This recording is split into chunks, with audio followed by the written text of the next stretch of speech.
Wow.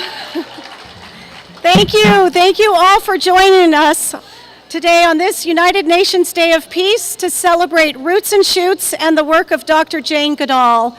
Some of you may know me. I'm Candace Clementi, Curator of Mammals here at the Los Angeles Zoo, and I have had the pleasure and privilege of knowing Dr. Jane for nearly 20 years.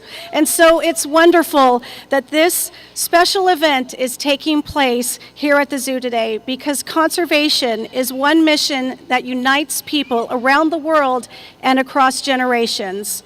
To accomplish the important work that we pursue here at the zoo, we collaborate with conservation organizations in Mexico, India, Brazil, South Africa, Indonesia, and many, many more. You see, it takes nations united to protect our planet's biodiversity. So many of us have been inspired to pursue conservation work by people like Dr. Jane, and it's gratifying to be able to pass along this responsibility and privilege to the young people here today, especially the Roots and Shoots groups. Woo!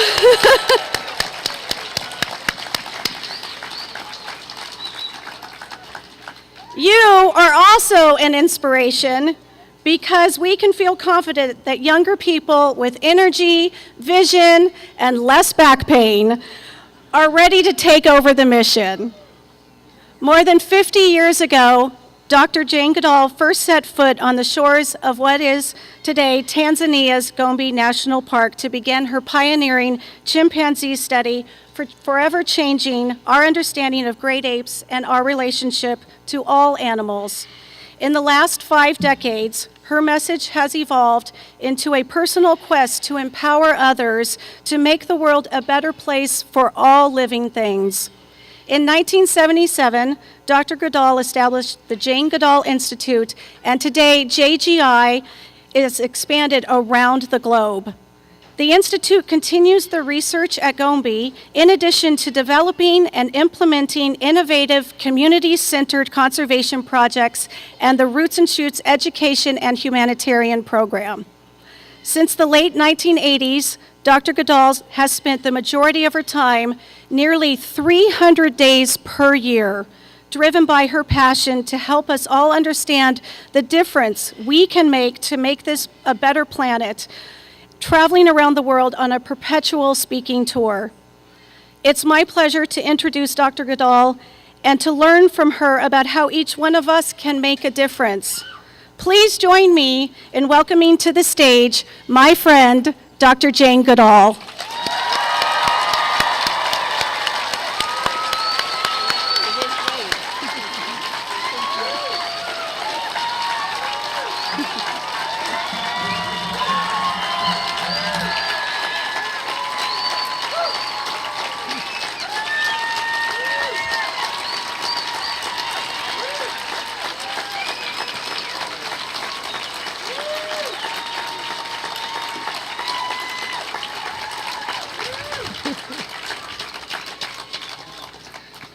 Well, thank you for a wonderful welcome. And I think you deserve a very special welcome, the sort of welcome that you would hear if you came with me to Gombe National Park or any of the great forests in Africa where chimpanzees live.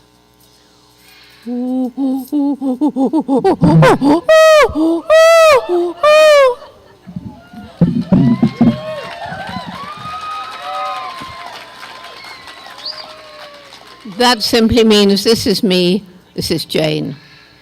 And I want to start off by saying, you know, I couldn't do any of this on my own. And all around the world, wherever we are with Roots and Shoots, with our JGI programs, there are fantastic staff and volunteers, and many of them are here today. And there are so many that I dare not start giving names, because if I do, then there will be people I've missed out, and I'll never be forgiven.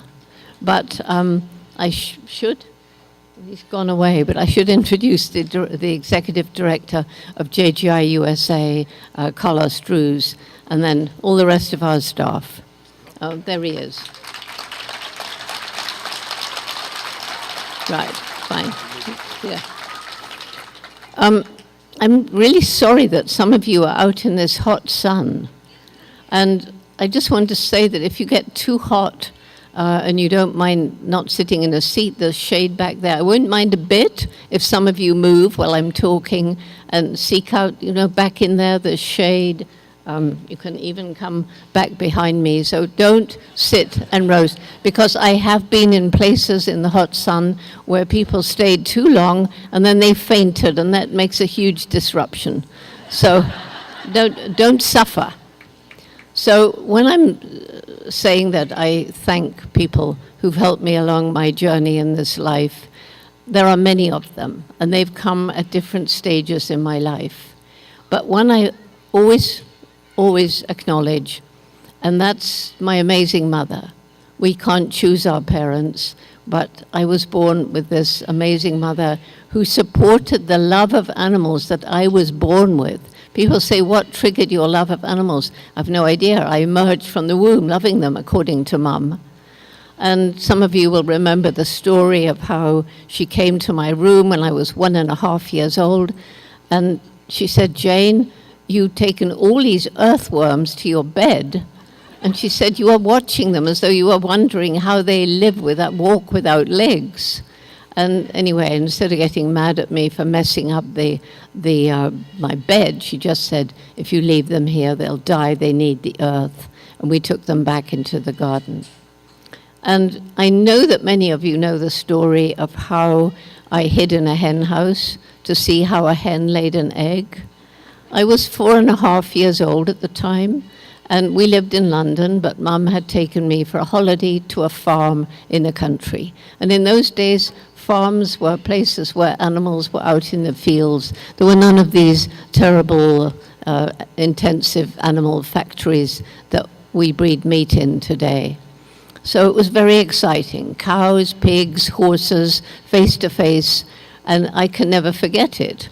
And I was given a job to help collect the hens' eggs. And they were running around freely in the farmyard, but they laid their eggs in these little wooden hen houses where they slept at night. So I began asking everybody, apparently, I don't remember, where is the hole on the hen big enough for the egg to come out?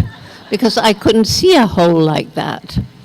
And nobody told me. So what I do remember distinctly is seeing a hen. She was brown, and she was going into one of these hen houses. The nesting boxes were around the edge. And I must have thought, she's going to lay an egg. I'll find out for myself. And I crawled after her, which was a big mistake, because with squawks of fear, she flew out. And again, in my little 4-year-old mind, I must have thought, now this is a dangerous place. No hen will lay an egg here. And so I went into an empty hen house, hid in the straw, and waited. And I was gone for 4 hours. And my parents had actually called the police. They didn't know where I was. So you can imagine how nervous my mother was. And yet, when she saw this excited little girl rushing towards her with shining eyes, instead of getting angry, she sat down to listen to the wonderful story of how a hen lays an egg. I don't know who was more excited, the hen, bok, bok, bok, bok, bok, bok, or me. And so that was my first real experience of observing animals. And the reason I tell it, and I tell it again and again, is isn't that the making of a little scientist? Curiosity, asking questions, not getting the right answer, deciding to find out for yourself, making a mistake, not giving up, and learning patience. It was all there, and a different kind of mother might have crushed that early scientific curiosity, and maybe I wouldn't have done what I've done. She found books for me about animals, thinking I would learn to read more quickly. I'm sure that was true. And books were very important to me when I was growing up. There was no television back then. And most of our books came from the library because we didn't have very much money. And I used to save up my few pennies of pocket money and spend my time in this little old second-hand bookshop.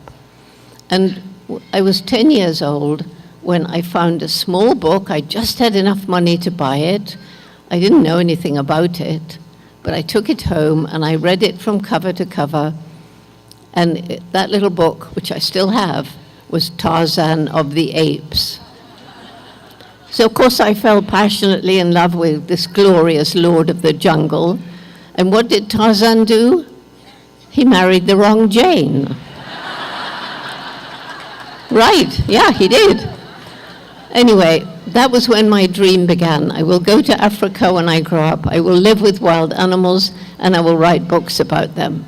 Everybody laughed at me. Jane, how will you go to Africa? You don't have any money. It's far away. We didn't know much about it. We called it the Dark Continent.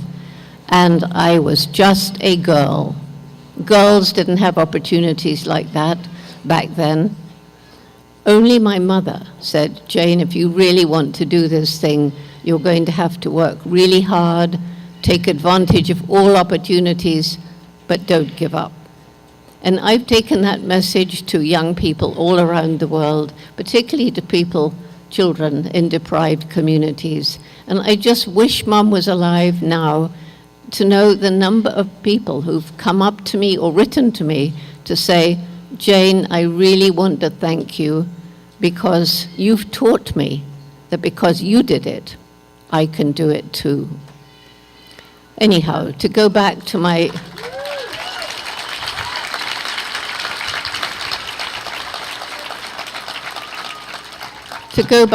long ago childhood in England, when I left school, I did well in school. I stayed till I was 18.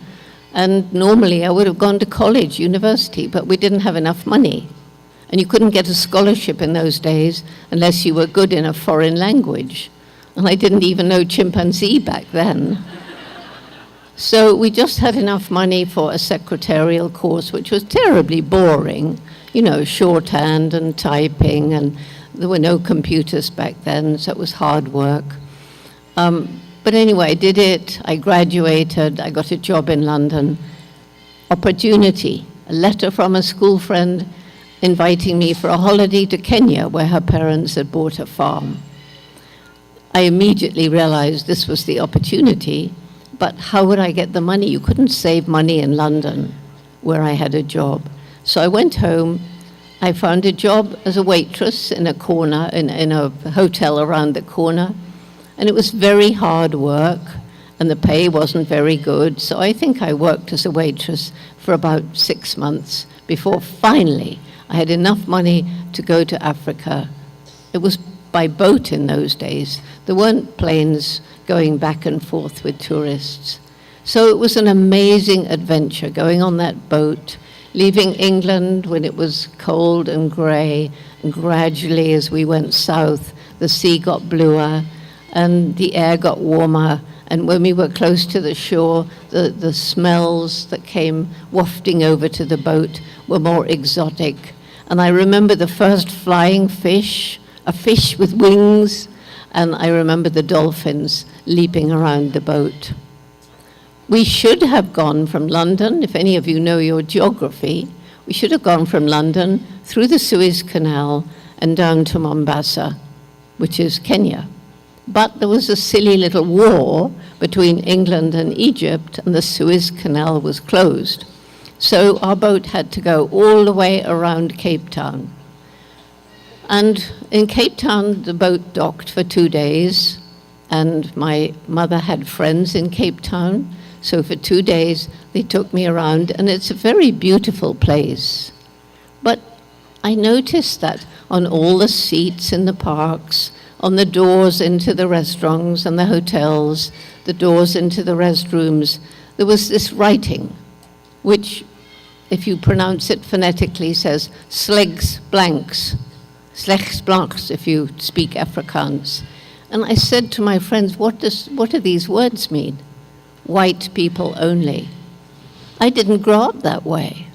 My grandfather was a congregational minister, and we grew up to think of people as part of one human family, not differentiating because of the color of the skin or the language or the country. So once I knew that, I was very happy to leave Cape Town.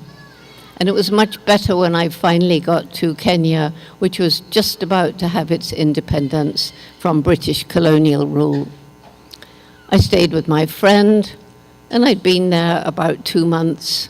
And then I got a job in Nairobi because you don't overstay your welcome, I was taught.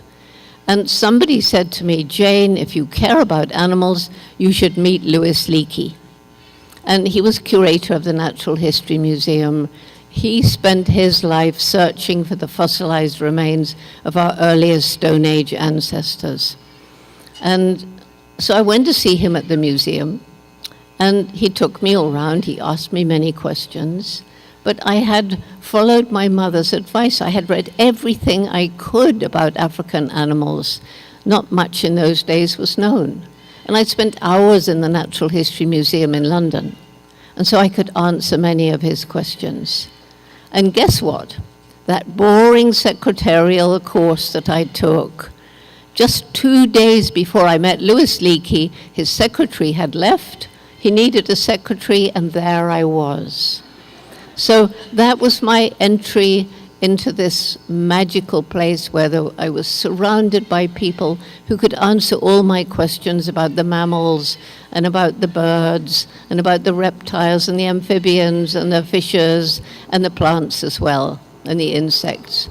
And so that was where I learned so much about African animals. And I went on some expeditions with Leakey and the museum staff. And on one of those expeditions, I and one other young English girl, we were allowed out on the plains. We met a young male lion, about 2 years old, with a mane beginning to grow on his shoulders. And he was curious, I think. He'd never seen anything like me and Gillian before. And he followed us, I would say, from where I am to beyond the trees at the back there. And it was a bit scary, as you can imagine, but it was also tremendously exciting. And I truly believe it was that evening around the campfire that Leakey decided I was the person he'd been looking for to go and study not just any animal, but the one most like us, the chimpanzees. It took a year to get the money. I mean, I hadn't been to college. I was straight out from England. Who on earth was going to give money for this crazy idea of Leakey's? Finally, a wealthy American businessman said, all right, Louis, I'll give you money for 6 months. We'll see how she does. Second problem, back then, what is Tanzania today was still Tanganyika. It was one of the last outposts of the crumbling British Empire. And the authorities were not prepared to accept this young girl going out into the potentially dangerous forests by herself. In the end, they said, all right, she can come, but she cannot come alone. So who volunteered to come with me? That same remarkable mother. She came for 4 of those 6 months. She set up a little clinic for the local people. So right from the beginning, I had a good relationship with those local people, the fishermen living along the shore of Lake Tanganyika, which is where Gombe National Park is situated. But even more important for me, in those early days, the chimpanzees would take one look at me and run away. And as the days turned to weeks and the weeks turned to months, I began to think the 6 months' money will run out. I won't have seen anything exciting. The chimpanzees think I'm dangerous, and that will be the end of the study. So when I got back in the evening, depressed, there was Mum pointing out to me that actually I was learning more than I thought. She said, you found this peak, and from that peak with your binoculars, you can look out and see how the chimpanzees travel around, sometimes alone, sometimes in pairs, sometimes little groups of males hanging out, sometimes a mother and her family, sometimes all of these little groups of the community coming together to feast on a newly ripened fruit with lots of excitement and calling. She said, you're learning how they make beds or nests in the trees at night, bending over the branches, and you're learning something about the calls they make. So it was very sad that she left just 2 weeks before the breakthrough observation when I saw the one chimpanzee who'd begun to lose his fear, whom I named David Greybeard, and he showed me a chimpanzee is capable of using a piece of grass to fish termites from their nest. He's capable of actually modifying an object, picking a leafy twig and stripping the leaves, which is the beginning of tool making.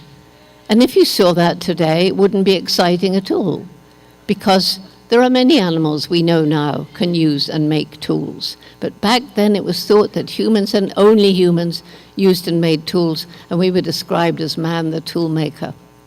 And so it was that observation that enabled Leakey to go to the National Geographic Society. And not only did they agree to provide money for me to carry on with the study, but they also sent a photographer, Hugo van Lauwijk, to document my work with the chimps. And I think many of you saw the recent Geographic documentary called Jane, Making Use,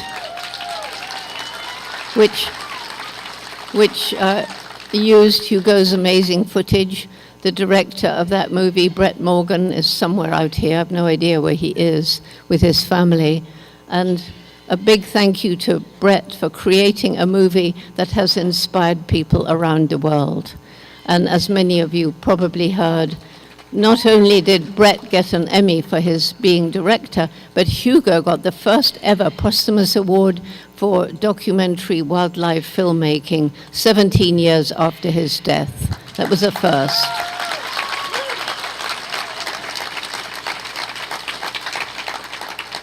So it was that early footage of Hugo and the stills that were in the National Geographic magazines that brought the story of Jane and the chimps into the homes of people around America and then gradually around the rest of the world.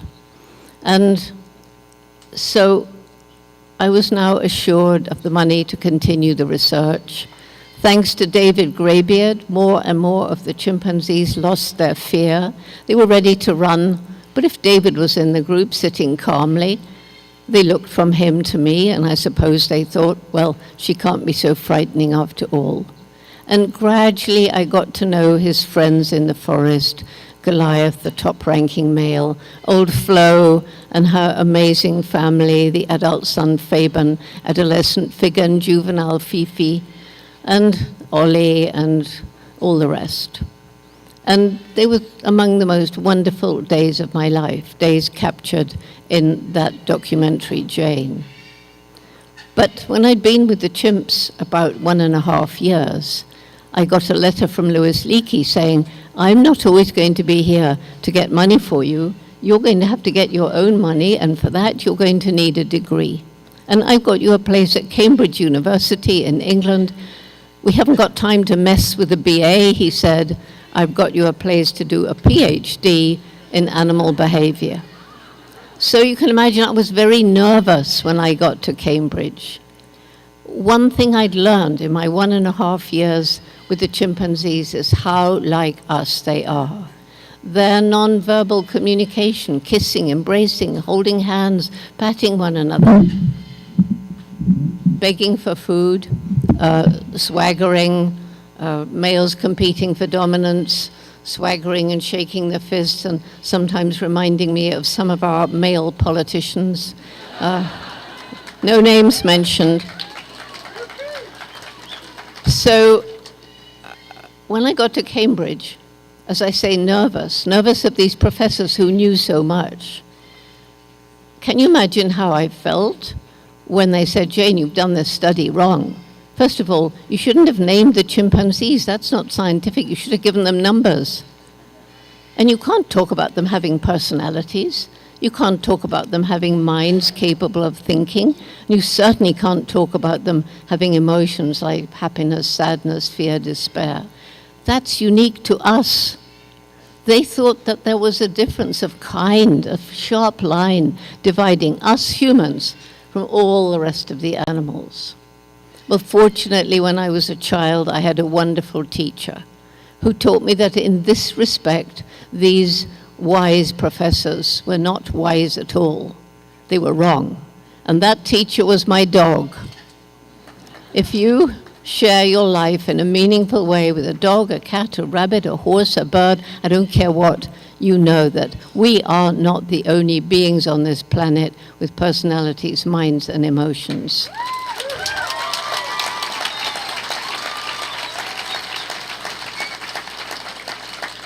So at any rate, I stuck to my convictions, gradually persuaded the professors. Well, some of them came to Gombe and saw for themselves, and they looked at Hugo's film. And we were also learning then more and more about the biological similarities, that the DNA, composition of DNA of humans and chimps differs by only just over 1%. And there are all the other similarities as well. Anyhow, I got my PhD. I went back to Gombe. I built up a research station. They were the best days of my life. I could spend hours every day out in the rainforest, with or without the chimpanzees. And I got to understand the interrelatedness of all living things. I got to understand that each little species has a role to play in this great tapestry of life. And of course, I was learning more and more about the chimpanzees. I had my own son. It was a life better than anything I dreamed of. So why did I leave? In 1986, there was a big conference in Chicago at the Chicago Academy of Science, and we brought together people who by then were studying chimpanzees in 6 or 7 different parts of Africa. And we wanted to understand what behavior is so inherently, instinctively chimpanzee that they show it in all these different habitats, and also in some captive situations, like zoos. And at that conference, where we learned a great deal about chimpanzee culture, how they do differ from place to place, how behavior is passed from one generation to the next through observation and learning. But we also had a session on conditions in some captive situations. And I was utterly shocked. There was secretly filmed footage of the way that chimpanzees were trained to perform in circuses or other ways of entertaining. The infants snatched from their mothers when they were very small, beaten if they didn't perform properly. And shocking, most shocking of all, was footage of our closest living relatives who can live up to 60 years in medical research laboratories, in cages 5 foot by 5 foot, 7 foot high. The only interaction they have with people is men and women in white coats coming in to do painful procedures with them. And I couldn't sleep after that. We also had a session on conservation. And again, it was shocking to see that right across Africa, forests were disappearing, chimpanzee numbers were dropping. The beginning of the live animal, not the beginning, the continuation of the live animal trade, shooting mothers to steal babies, to sell them for pets, for entertainment, and for medical research back then. And also the beginning of the bushmeat trade, that is the commercial hunting of wild animals for food, which is very different from the subsistence hunting which people in the forests have used for years and years just to maintain their own lives. I went to that conference as a scientist, planning to continue my wonderful life, but I left as an activist. I didn't make a conscious decision. People say, was it hard for you to make that decision? No, I just went as one person and left as another, and I knew I had to do something. I didn't know what to do. I visited the medical research labs, and amazingly, they let me in, and I saw the conditions there. I went to some of the bad zoos. I saw the conditions there. And this led to a campaign which has lasted for many years, and I won't go into it, but just 3 years ago, the National Institutes of Health, which owned about 400 chimpanzees in different labs across the United States, made the decision to release all chimps from the labs into sanctuaries.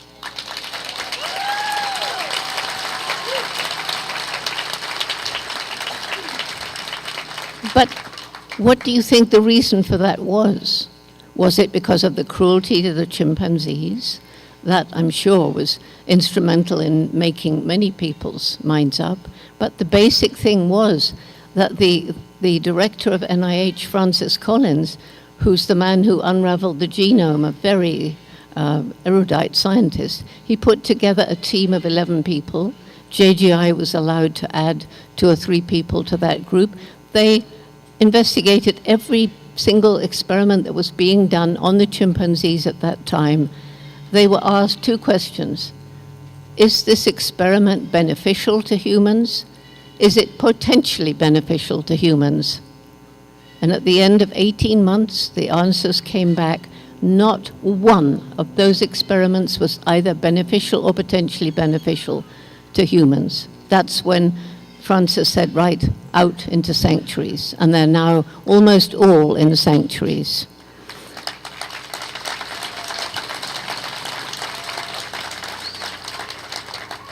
From long before, I had been visiting zoos, seeing chimpanzees in the zoos who were bored stiff, who had really bad conditions, people not really understanding them. So for many years, I had been inventing ways of relieving that terrible boredom, and today environment enrichment is part of all zoos, and certainly part of this one.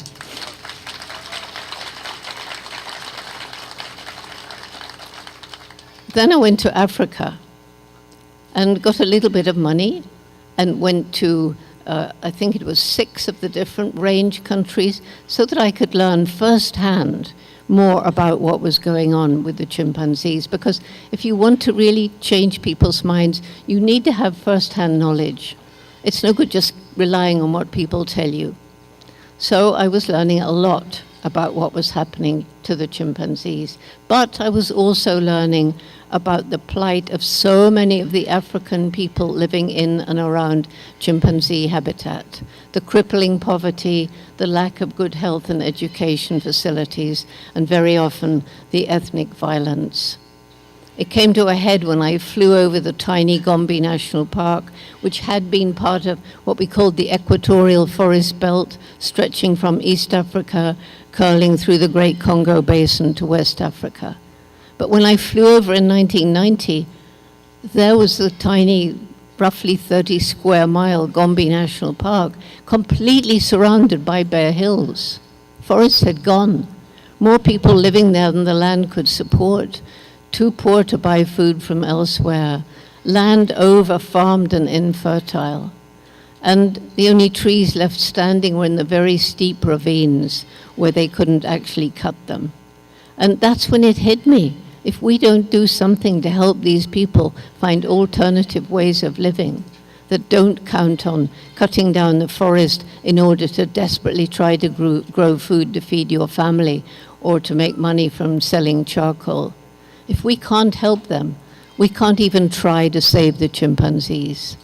And so that's what led to our program, which I won't describe. It's called Take Care, or Takari. It began in 1994 with the 12 villages around Gombe. It wasn't a group of arrogant white people marching into an African village and saying, well, you've made a mess of your lives and this is what we're going to do to help you. No, it was a team of local Tanzanians going into the villages, sitting down with the elders, listening to them, asking them, what do you think we can do to make your lives better? And that's where we began, helping them to restore fertility to the overused farmland, getting the local Tanzanian government to improve health and education facilities, and introducing our youth education program.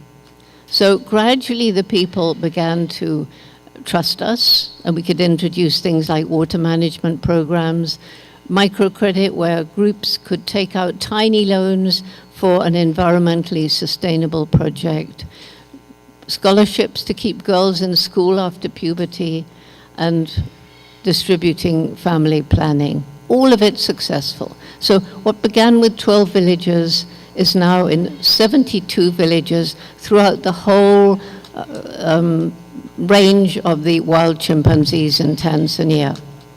And it's been so successful that that is now in 7 other African countries. And the people have become our partners. they've become our partners in preserving the environment because they know that this is for the future of their own children, and it's not just to save the chimpanzees. It's to save the future of the environment for the sake of all. So obviously, all of this costs money. And so I began traveling around the world, raising awareness. That's what I like to do, but also raising money when I could for the Jane Goodall Institutes. And as I'm traveling around, and we're now going back to the mid-90s, I'm meeting so many young people who seem to have lost hope for the future. They were depressed, they were angry, they were mostly actually just apathetic, not seeming to care what they did. And when I began talking to them, and this is on all continents, asking them, why do you feel this way? They all said more or less the same, because you have compromised our future, and there's nothing we can do about it. Well, we have compromised the future. All of you young people here, we have compromised your future.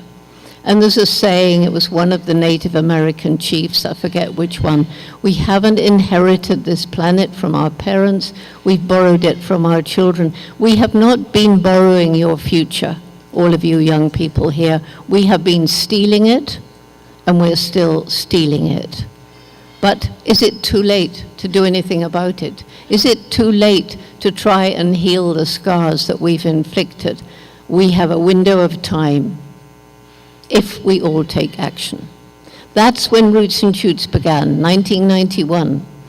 And when we had our first gathering, 12 students in Tanzania, in Dar es Salaam, in my home, they said, well, we'll go off and find all our friends who are worried about these things. It wasn't just wildlife they were worried about. Some of them were concerned about the treatment of stray dogs and cats.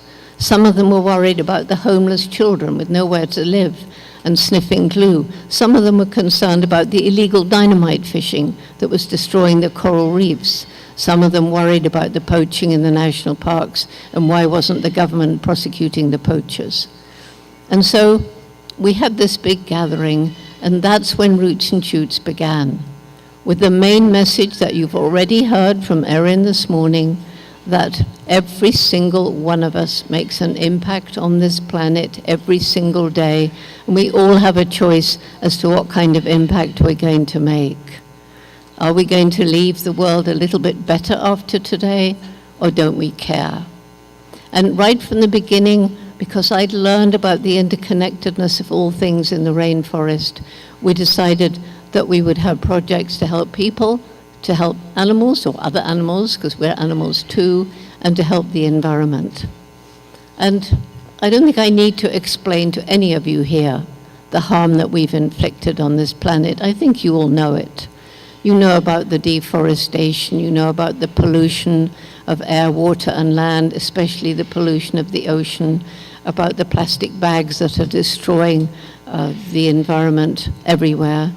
You know about the reckless burning of fossil fuel. When we do have the technology to move to clean, green energy, if only governments would subsidize clean, green energy instead of this unhealthy relationship that governments have with the oil and gas industry. We can move in that direction with the political will. And we have to remember that the people are very important in this respect, because if you take the big companies that are harming the environment, if enough people refuse to buy their products, they will change. We've seen it happening. And it's the relationship between the big multinational corporations and governments that is enabling governments to, instead of making the right legislation for the future, are making decisions based on how will it help my next political campaign, how will it help me bring in more money so that I become elected. So we have the wherewithal in our hands to create a better world. It is not hopeless, but we need to get together quickly, as fast as we can. So when people say to me, well, Dr. Jane, do you really have hope for the future? I say, yes, I've got 5 reasons for hope. And the first is what we're celebrating today. The first is our young people. Roots and Shoots is now in about 80 countries around the world. We have about 150,000 active groups. We have all those people who've been through the program. We call them the alumni. And it's growing all the time. It's all over the United States. It's everywhere in Tanzania. There's about 2,000 groups across China. And it's growing really fast in Canada, in other parts of Latin America. It's growing across Europe. It's growing in many African countries. And we've just started in the Middle East, where it's beginning to take off. So you saw the young people this morning. And how can you watch performances like we saw this morning? How can you see young people who are so passionate and so determined to make change and so self-assured and so empowered? And you can't help but have hope when you see things like that. So can we give them all and their teachers a good hand?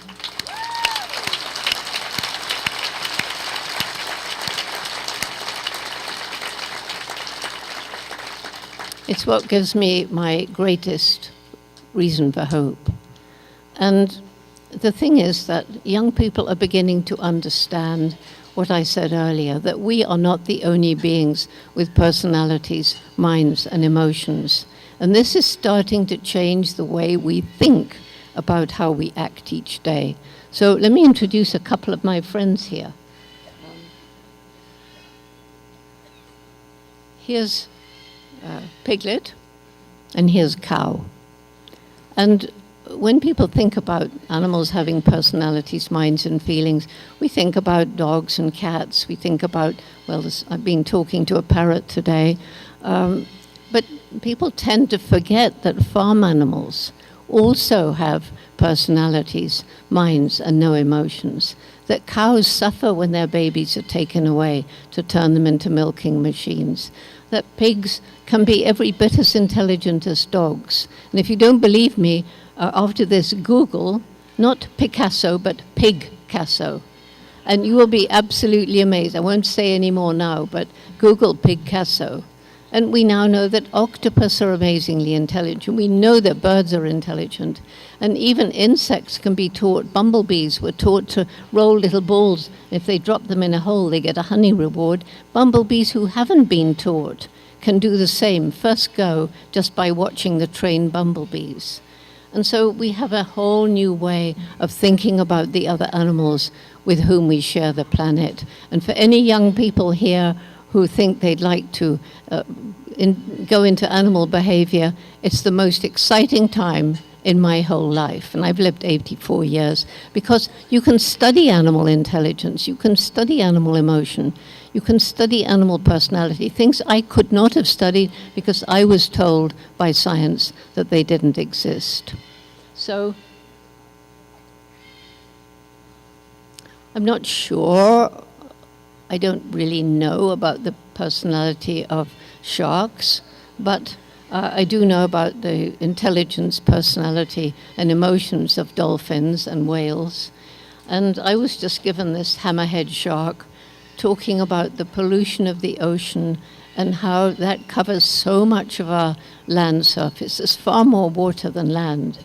And if we don't clean it up, then our future is in jeopardy. Because it's the forests on the one hand and the oceans on the other that absorb the carbon dioxide from the atmosphere and give out oxygen. And the ocean is becoming so acidified from pollution that it can no longer absorb more CO2. It's supersaturated and it doesn't give out oxygen. The forests, when they're cut down, especially when they're burned, they are releasing huge amounts of CO2. And so losing their ability to be carbon sinks and to give us clean water and more rain. So this hammerhead shark is what I use. I only got him last week to talk about the problem in the ocean. And this one's very important. This is Ratty. There was a survey done the other day of children in 5 continents, children aged between 7 and 14, what was their favorite pet? And I thought, well, probably a dog. No, it turns out to be a rat, and the figures are amazing. It was a huge study. And so rats are highly intelligent, they're very clean. I've seen a group of 8 rats just run through all the intelligence tests that you give to dogs. But this ratty is representing the giant forest rat of Africa. And they live 9 years, and they can be trained to detect the scent of landmines under the ground. So they go around, they make a little scratching movement, and a team comes along to defuse that landmine. And if you've gone around Africa as much as I have and seen the number of people who've lost legs or feet from landmines, these little guys are doing a great job. And this is polar bear, and he's just known as P-bear. And those of you who can see, he should be white, right? But the snow is melting. The snow of the Arctic, the ice of the Arctic and Antarctic, and the glaciers on the mountains are melting. And the ocean levels are rising, and people have had to leave their homes. And polar bears, in order to survive in a world without white snow, will have to gradually, if they're going to survive, turn into grizzly bears, to whom they're very closely related. So that's why I carry all my little animal friends around with me. My other reasons of hope, okay, very quickly. The resilience of nature, and I've already described how the forests around Gombe were destroyed, but if you fly over Gombe today, you won't see bare hills. The trees have come back. And that's because we're working with the people. So the chimpanzees in 7 different African countries have a better chance of survival, and the people have a better future. The animals on the brink of extinction can be given another chance. And this is something, giving hope to hundreds and thousands of Roots and Shoots members all around the world, fighting to save the monarch butterfly, fighting to save so many other endangered animals and plants. It's not too late if we get together, if we care. We may get setbacks, but we mustn't give up. That's the key. You mustn't give up. You have to carry on. Next reason for hope, social media. For the first time in human history, if we care about some issue like climate change, we can get voices from all around the world through social media to join in, say, a world demonstration to try and make the politicians listen and introduce legislation to reduce the emissions and to support clean, green energy. We can do it, and we, the people, have a great opportunity for many different issues. And finally, there's the indomitable human spirit. And many of you know Mr. H. In fact, there are people out here with Mr. H Juniors. I've seen many Mr. H Juniors today. And Mr. H was given, for those of you who don't know the story, he was given to me 28 years ago by a man called Gary Horn, which is why he's Mr. H. And so he was given to me by Gary Horn, who went blind when he was 21, decided to become a magician, was told, but Gary, how can you be a good magician if you're blind? And he said, well, I can try. And if he was here now, you wouldn't know he was blind. I mean, obviously, he sets out his props ahead of time, but he's completely amazing. And at the end, he works with kids, and he'll say, something may go wrong in your life, you never know. But if it does, don't give up. There's always a way forward. And he does scuba diving. People say to him, but what's the point of scuba diving for great white sharks when you can't see them? He said, unless you're blind, you will never understand the amazing feeling of the movement of a huge body past you in the water. He said, it's the most extraordinary thing I've ever encountered. He does cross-country skiing, obviously with somebody. He does skydiving, which is totally insane, but he does it. But I think perhaps most amazing, he's taught himself to paint. And it's a book called Blind Artist. You can get it on Amazon by Gary Horn. And so he gave me Mr. H. He's never seen him. He thought it was a chimpanzee, and I made him hold the tail. I said, Gary, chimps don't have tails. He said, never mind, take him where you go, and you know I'm with you in spirit. So he's been with me to 63 countries. I mean, this guy's been twice to North Korea, and he's been all over the world. And everybody knows him, and if I forget him at a lecture, probably some child will come up and cry and say, well, I wanted to touch him, because I say to people, when you touch him, the inspiration rubs off. So if you get this blind artist from Amazon, you will see a portrait of Mr. H. Gary's never seen him. He does his paintings, portraits, by touch. It's absolutely amazing. Of course, his wife or his son help him with the color, but it is extraordinary. So the inspirational human spirit, the people who tackle what seems impossible and won't give up. And for the people who say, and there's many scientists, they say it's too late, we can't restore things, we're on the downward trajectory, the world is doomed in the long run.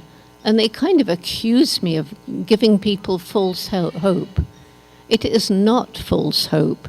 If we get together, if we each realize that each day we make a difference, and collectively we make a huge difference, if we realize that, at least in democracies, we can influence the government, and as purchasers, we can influence business in the way it conducts its business and accesses its produce. So there is a lot of hope in the future, but only if we all get together. And that's why, back again to Roots and Shoots, to the young people, that is really our great hope for the future.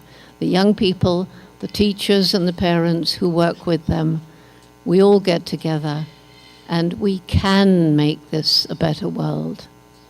Does everybody agree? Can we?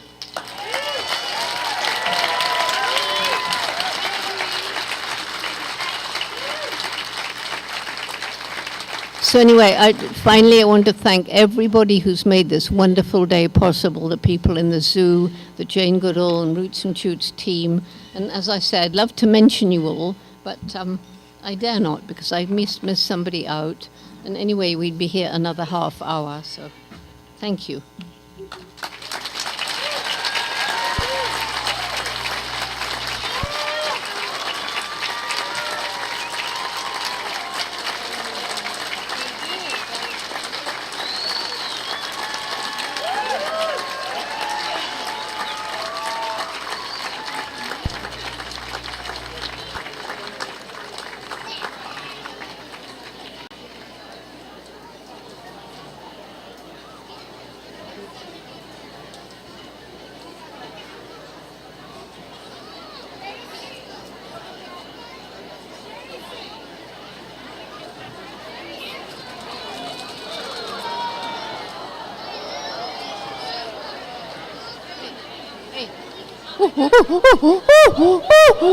No, wait.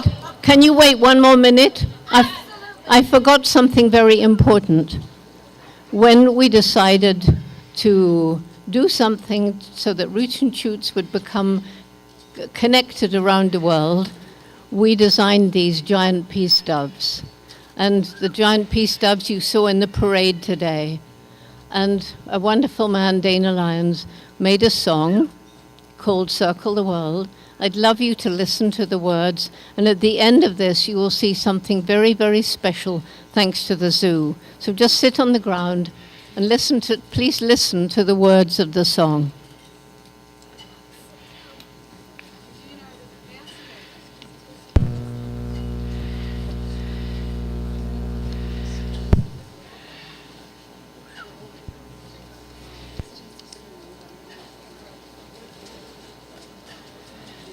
Is it going to work?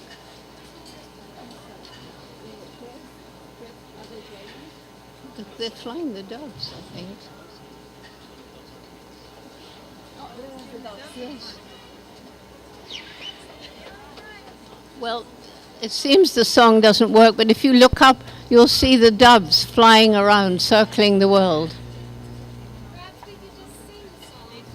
No, we can't sing the song. They've flown. Yes, I saw one. Anyway, the song didn't work. Oh, okay. All right, sorry, the song doesn't work. What if Here we go. we could circle Now listen. the world, flying peace doves beneath the sun? Giant 20-foot wings of fabric that are handmade by everyone. Once a year we circle the world, saying, ain't it time to bury the guns? Our time has come, and we have begun to circle the world.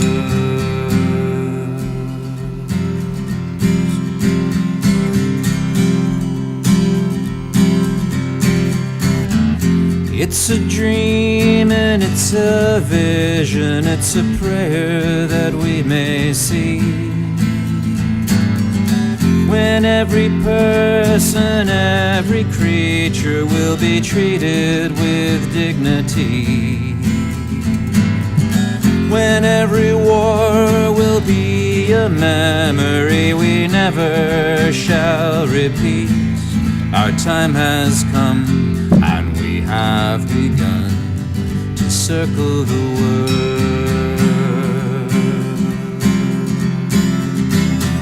What if we could circle the world, flying peace doves beneath the sun? Giant 20-foot wings of fabric that are handmade by everyone. Once a year we circle the world, saying, ain't it time to bury the guns? Our time has come, and we have begun to circle the world.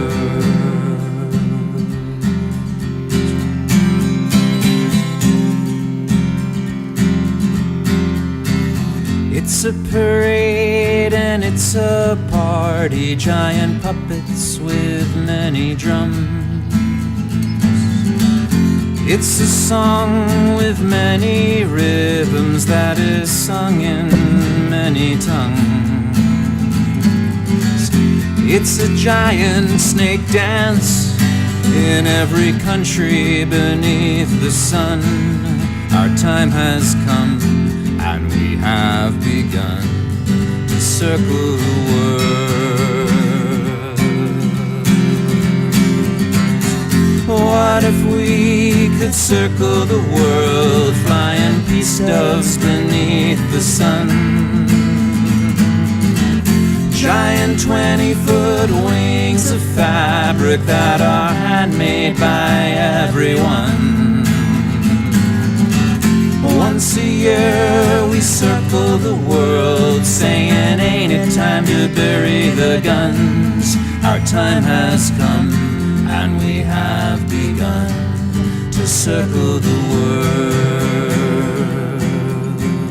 Our time has come, and we have begun to So we're circling the world. world with giant wings of fabric and doves made of paper on sticks, so that we get the message of roots and shoots and peace around the world.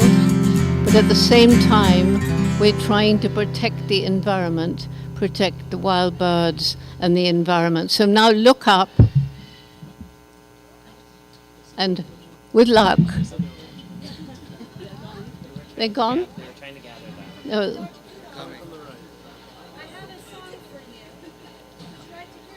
Not right now. Here they come. Look.